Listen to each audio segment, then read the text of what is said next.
고린도전서 말씀은 고린도 교회의 여러 가지 문제들을 바울이 어떻게 성경적으로 잘 처리해야 될지를 교훈을 주는 것이라고 했습니다. 교회는 완전하지 않습니다. 그래서 항상 문제가 있게 마련이에요. 문제 없는 교회가 어디 있겠어요? 어떤 성도가 와서 목사님께, 목사님, 저 이 교회에 너무 좀 문제가 많아서 다른 교회로 옮겨야 되겠어요. 그러니까 그 목사님이 그 형제에게, 형님이 가는 그 교회에 또 문제가 생깁니다, 그런 이야기를 했다고 그래요. 네. 여러분, 교회 자체가 문제가 아니라 교회에 있는 사람들이 문제예요. 왜? 우리는 죄인이기 때문에. 그래서 죄인이 모인 곳이라는 것을 우리는 알아야 되는 거예요. 그죠? 문제가 없을 수가 없어요. 중요한 것은 우리가 이 문제를 어떤 시각으로 바라보느냐 하는 거죠. 그래서 바울은 고린도 교회가 가지고 있는 여러 가지 문제를 믿음의 시각으로 바라보고, 무엇보다도 복음적으로 바라보고, 그리고 함께 헤쳐나가는 지혜를 우리에게 이 성경을 통해서 보여주게 되는 것이죠. 오늘은 우상의 제물에 관한 문제입니다. 아마도 이 고린도 교회는 우상의 제물을 먹는 것에 대해서 옥신각신했던 것 같아요. 고린도 교회는 여러 신전이 많았죠. 아폴로 신전을 비롯해서 약 12개의 신전이 있었다고 합니다. 당시는 이 우상 숭배가 만연했죠. 그러면 사람들이 그 신전에 와서는 제사를 드리는데, 제사에는 뭐가 필요하죠? 음식이 필요한 거예요. 그 신은 음식을 엄청 좋아하는 거죠. 그래서 그냥 음식도 아니고 몇 가지도 아니고 막 쌓아놓고, 우리도 제사 지을 때 보면 음식을 어떻게 해요? 각가지 음식을 상이 부러져라 차려놓고, 그것도 막 쌓아놓고 이렇게 하죠. 제사 음식은 아주 많죠. 제사를 드리고 나면 이 제사 음식을 이제 주로 제사장들이 가져가죠. 그런데 제사장들도 이 음식을 다 먹을 수 없으니까 이 음식을 이제 시장에 갖다 파는 거예요. 그러면 사람들이 시장에서 파는, 제사 드렸다는 걸 아는 이 음식을 사서 먹을 때 어떻게 해야 되는가? 또 하나는 친한 사람들의 집에 초청받아 갔을 때, 그 고린도 교회, 고린도 지역의 대부분의 사람들은 이 제사와 깊이 관련되어 있기 때문에 무슨 행사를 하든지 먼저 제사를 드리고 그 다음에 일을 진행한다고요. 그러니까 분명 이 음식은 제사를 드린 음식이에요. 그렇다면 예를 들어서 결혼을 했다든지 돌을 잔치를 했다든지 그렇게 해서 이제 잔치를 마치고 음식을 먹을 때 그 음식이 분명 제사 드린 음식이에요. 그러면 성도들이 가서 초청받아 갔으니까 이 음식을 먹을 수 있는가 하는 그런 여러 가지 문제들이 대두가 되는 거죠. 그래서 교회 안에 절대 먹어서는 안 된다 하는 부류가 있는가 하면, 음식이 무슨 잘못 있냐, 먹어도 상관없다, 그런 두 가지의 부류가 존재했다는 거예요. 그런데 타협점이 없어요. 아주 극단적으로 이 두 부류가 논쟁을 벌이고 서로 자기가 옳다고 하는 거죠. 그래서 바울은 이 문제에 대해서 일침을 가하고 있는 것입니다. 우리로 말하자면 제사 음식을 먹어도 되는가? 여러분, 그것은 하나님이 아닌 우상에게 제사한 음식이니까 거기에 어떤 미신적인 요소가 포함되어 있습니까? 귀신이 달라붙어 있습니까? 그래서 제사 드린 그 음식을 그리스도인들은 먹으면 안 됩니까? 여러분은 어떻게 생각하세요? 오늘 5절, 6절을 보면 바울이 이렇게 말합니다. 비록 하늘에나 땅에나 신이라 불리는 자가 있어 많은 신과 많은 주가 있으나 그러나 우리에게는 한 하나님 곧 아버지가 계신다. 이 땅에 사람들이 자기들이 신이라 부르고 주라고 부르지만 그건 다 아무것도 아니라는 거예요. 우리가 믿는 한 하나님, 우리가 믿는 한 주 예수 그리스도만이 계시는 거예요. 그러니까 그건 그냥 음식일 뿐이라는 거예요. 옛날에, 요즘은 뭐 그렇지 않습니다만, 성찬식하고 남은 빵과 포도주를 어떻게 해야 되는가. 그래서 장로님들이 그것을 모아가지고 땅에 묻어요. 땅에 묻어. 그것도 시골 교회는 꼭 이 종탑 밑에다가 묻어. 여러분, 성찬식이 끝나고 나면 그 떡과 그 포도주는 아무것도 아닌 거예요. 그게 거룩하지도 않고 그건 하나의 음식일 뿐이에요. 우리나라도 오랫동안 이 불교권과 유교 문화 영향 속에 살아왔기 때문에 때로는 우리가 좀 잘못된 그런 사고를 가지는 경우가 많다는 거예요. 그러니까 지금 바울이 말하고자 하는 결론은 무엇입니까? 우상에게 바쳐진 제물 또는 초청받아 집에 갔는데 제사 드리고 먹는 그 음식, 그건 아무것도 아니라는 거예요. 음식은 얼마든지 먹을 수 있다는 것입니다. 헛된 우상 앞에 바쳐진 제물인데 그게 무슨 어떤 영적인 효험이 있습니까? 거기에 무슨 귀신이 달라붙어 있는 것도 아니고 거기는 아무런 능력이 없는 거예요. 그건 단순히 음식일 뿐이에요. 그러니까 바울이 말하는 것은 먹을 수 있다는 거예요. 여러분하고 생각이 조금 다르죠? 그러나 여기서 바울이 끝나는 게 아니에요. 음식은 단지 음식일 뿐이다, 여기서 그래서 먹어도 된다 하고 끝낸 게 아니에요.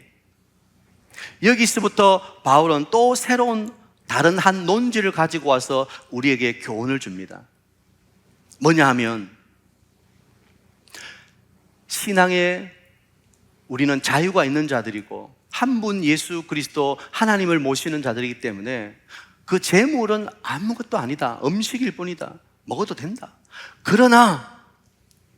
그러나 우리의 자유함이, 신앙의 그 자유함이 거치는 것이 되어서는 안 된다. 자, 9절이죠. 9절에 뭐라고 말합니까? 그런즉 너희의 자유가 믿음이 약한 자들에게 걸려 넘어지게 하는 것이 되지 않도록 조심하라.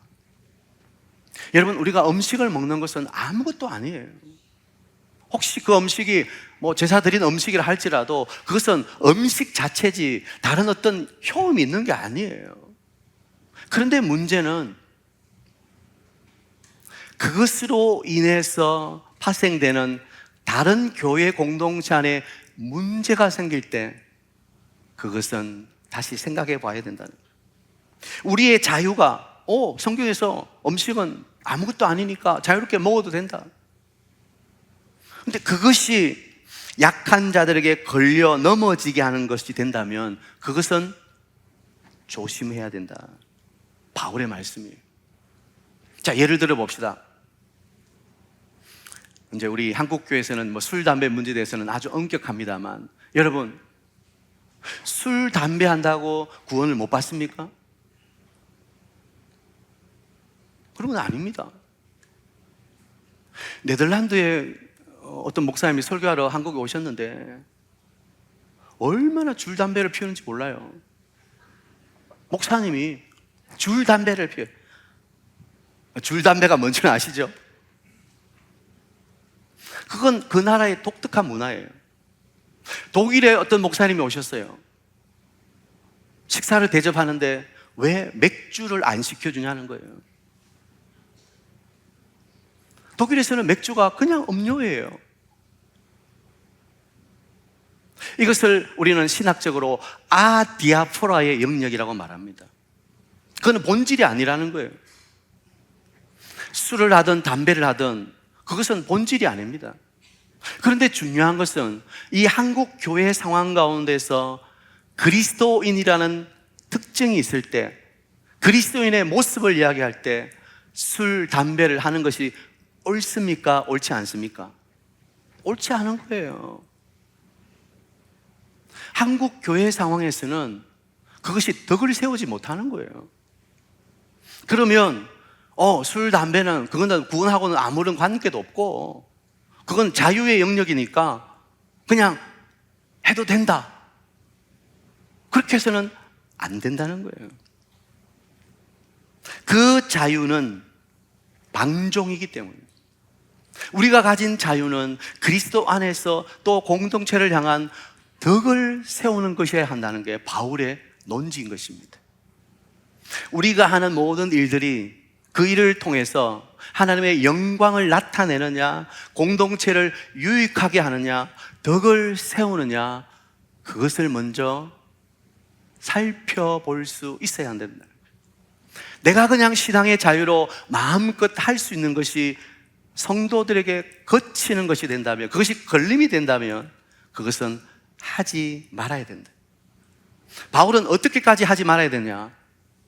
나는 평생 고기를 먹지 않겠다. 내가 만일 우상의 집에 앉아 고기를 먹고 있는데, 음식을 먹고 있는데 그걸 연약한 자들이 보고 담대함을 얻어서 그것에 동참하게 된다면, 그래서 그의 신앙의 양심이 흐려지게 된다면 바울은 나는 영원히 고기를 먹지 아니하겠다, 그렇게 말하고 있는 거예요.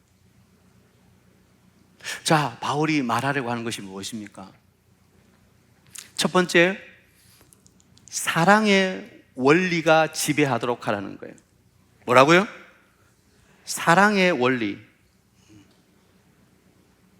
우리 신앙의 모든 삶의 방식, 원리는 지식이 아니라 사랑입니다.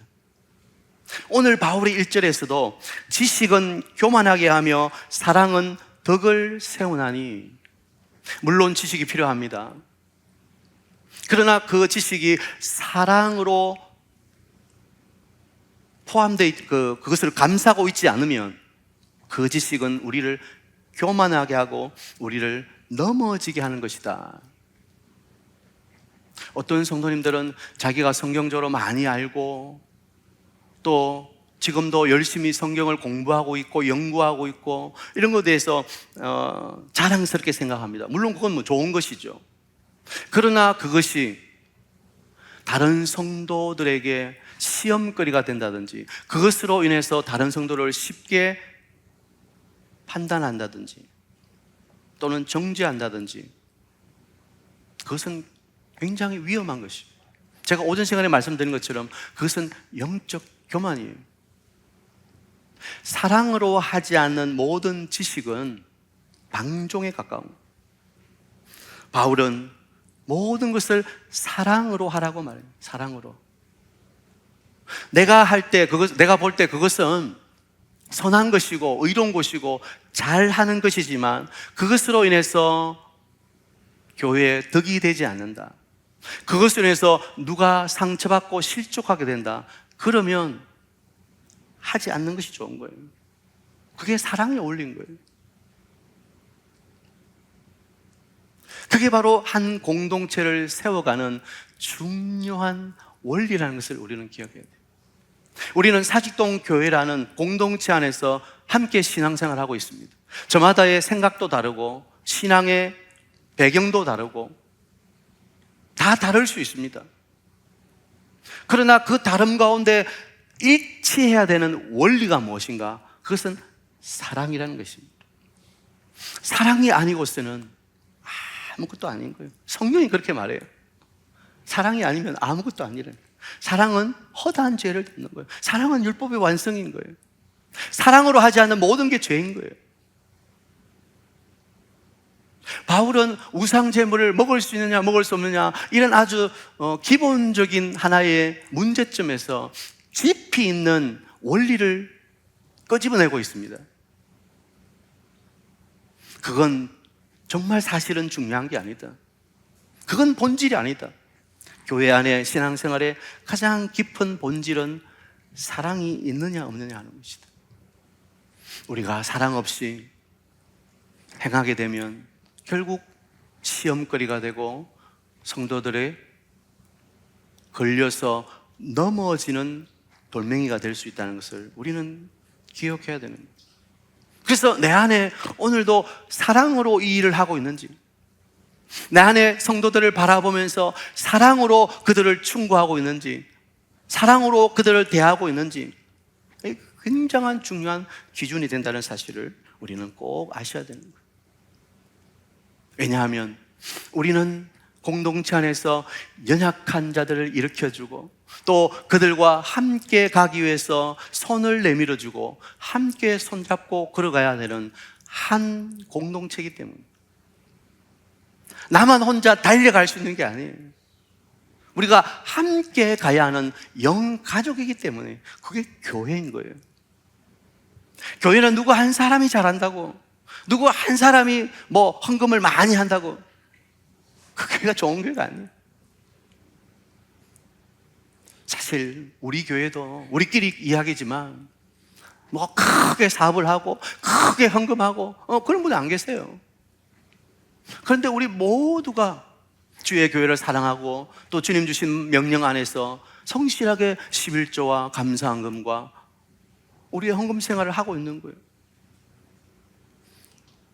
저는 이것이 맞다고 생각합니다. 한두 사람에 의해서 좌우지되는 교회가 아니라 우리 모든 성도들이 함께 주인의식을 가지고 나아가는 거예요. 주인의식은 가지되 주인 노릇하려고 해서는 안 됩니다. 주인의식을 가지는 것과 주인 행세하는 것은 다릅니다. 우리 모두는 다 교회의 주인이 되어야 되는 거예요.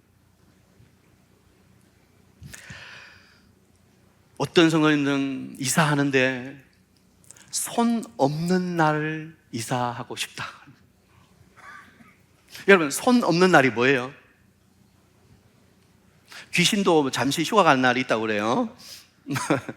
그래서 그날 이사 가면 크게 액을 당하지 않는다. 그래서 손 없는 날 이사를 한다고 그러는데, 여러분, 손 있는 날이든 없는 날이든 이사하는 거 그거 아무런 문제가 되지 않아요. 우리 그리스도인들은 이건 본질의 문제가 아닌 거예요. 본질의 문제가 무엇입니까? 우리가 하나님을 사랑하는 마음과 또 성도들을 사랑하는 마음으로 이 모든 일을 행하는가, 그것이 중요하다는 거예요. 앞에서도 말씀드렸지만 우리가 사랑으로 하지 않는 모든 일들은 뭐라고요? 방종이 되는 거예요. 방종이. 오히려 사랑이란 말은 우리가 그렇게 할 수 있음에도 포기하고 그리고 절제하는 것입니다. 그래서 사랑에는 꼭 뭐가 있냐면 희생이 따라오는 거예요. 희생이 없는 사랑은 그것은 가짜 사랑이에요. 하나님께서 우리를 사랑하신다 말씀하셔놓고 아무것도 하지 않고 희생하지 않으셨다면 그 하나님의 사랑은 가짜 사랑이죠. 그런데 하나님의 사랑이 우리에게 이렇게 나타낸 바 되었으니 그의 아들 독생자를 우리에게 주심이라. 하나님의 사랑은 말로만 하는 가짜 사랑이 아니에요. 그분의 하나밖에 없는 독생자 예수 그리스도를 인간의 몸으로 이 땅에 우리를 위해 주시고 또 그 예수님이 우리를 위해 십자가에 죽으시기까지 한 희생의 사랑이에요. 말로만 사랑합니다, 사랑합니다. 그건 진짜 사랑이 아니죠. 사랑에는 뭐가 필요하다고요? 포기가 필요하고 희생이 필요하고 절제가 필요한 거예요. 여러분의 삶에 주님께서 주신 이 원리를 따라서 서로 성도 간에 포기하고 절제하고 희생하는 것이 있습니까? 내가 이 말 하고 싶지만 한번 탁 쏘아주고 싶지만 그러나 사랑하기에 나의 이 말을 꿀꺽 삼키고 그냥 인내해주고 내가 아니더라도 하나님께서 그 마음을 돌이켜 주시리라, 그렇게 기도하려고 하는 여러분의 태도가 있습니까? 저런 인간은 내가 한번 따끔하게 맛을 보여줘야 돼요. 그렇게 사람을 탁 쏘아붙입니까? 사랑이 없는 거예요. 사랑은 참아주는 거예요. 오래 참는 거예요. 인내하는 거예요. 기다려주는 거예요. 하나님은 오늘 우리에게 사랑의 태도를 요구하시는 거예요. 너희들이 나의 사랑을 알고 받았다면 너희들도 함께 그 사랑을 나누고 있느냐 하는 것을 우리에게 질문하시는 거예요. 때로 우리가 신앙생활하고 살아가더라면 여러 가지 본질적이 아닌 아디아포라의 영역, 우리가 흔히 때로는 윤리라고도 말하죠. 그것을 만나게 됩니다. 그건 내 자유예요. 그렇게 할 수도 있고 안 할 수도 있고. 그러나 우리가 행하는 모든 결정과 선택, 우리의 삶이 이 사랑이라는 원리 안에 있는가를 우리는 늘 살펴야 되는 거예요. 그래서 성도의 자유는 철저하게 복음 안에 있는 것입니다. 복음 안에 있는 것입니다. 바울은 자유로운 사람이었어요. 그는 유대인이면서도 그는 로마인이었어요. 그래서 그에게는 모든 자유가 주어져 있었어요. 그러나 그는 그 자유를 자신을 위해서 쓰는 것이 아니라 오직 예수 그리스도, 그리고 복음의 빚진 자로서 영혼을 향한 사랑으로 그 자유를 사용했다. 성경은 그렇게 말하고 있는 거예요. 왜냐하면 내 자유가 그치는 것이 되지 않도록. 그래서 형제들이 내 자유 때문에 시험받아서 걸려 넘어지지 않도록. 참 위대한 사람이죠. 우리가 정말 본받아야 할 사람인 것입니다. 그리스도인은 자유인입니다. 우리는 매여 있는 사람들은 아닙니다. 예수 그리스도께서 우리에게 자유를 주셨습니다. 진리를 알지니 진리가 너를 자유케 하리라 선언하셨고, 우리는 이미 그 자유를 누리고 있습니다. 그러나 그 자유가 나의 방종이 되지는 않도록 해야 됩니다. 우리는 한 공동체 안에 서로라는 관계 속에 연결되어 있는 가족들입니다.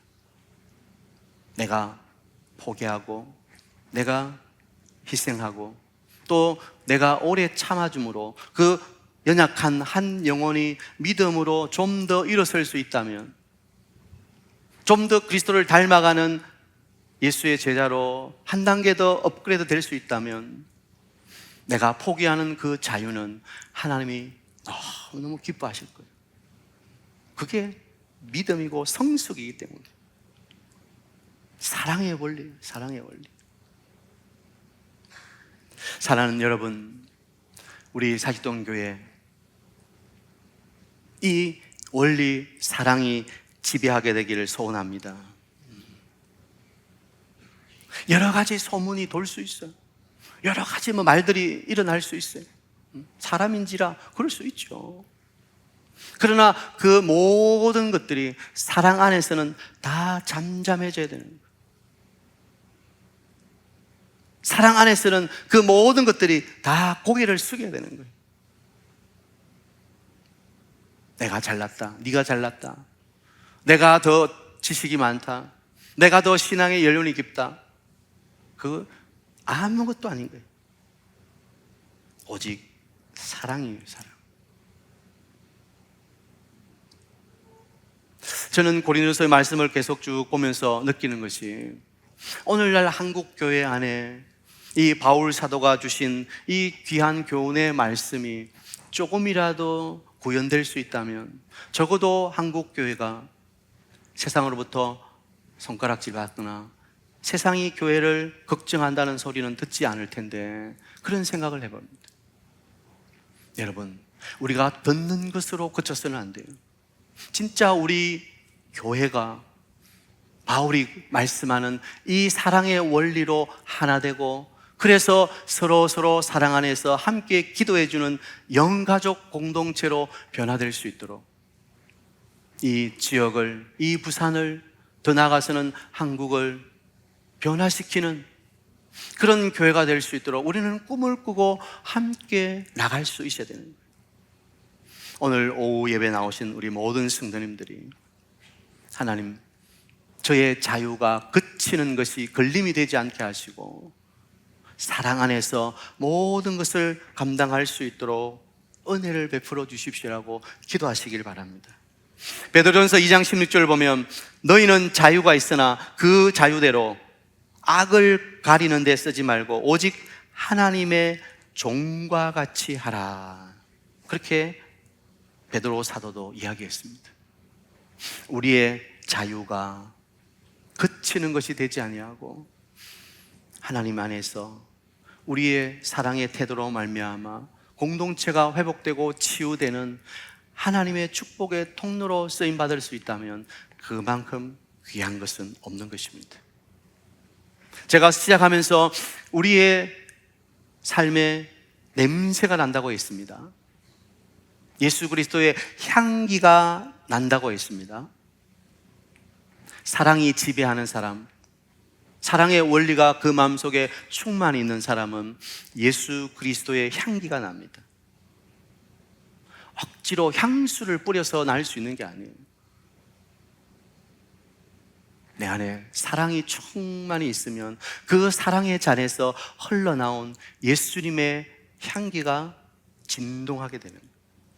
그 향기만이 공동체를 변화시키고 사람을 변화시킬 수 있는 거예요. 사람의 변화는요, 사랑으로만 가능한 거예요. 사랑으로만.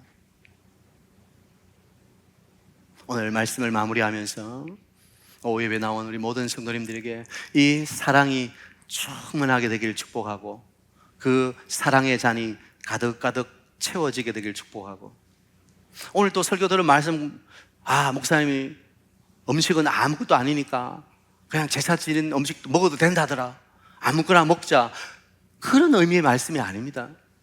술과 담배는 아무것도 아니라고 하더라, 홀짝홀짝 하자, 그런 말이 아닙니다.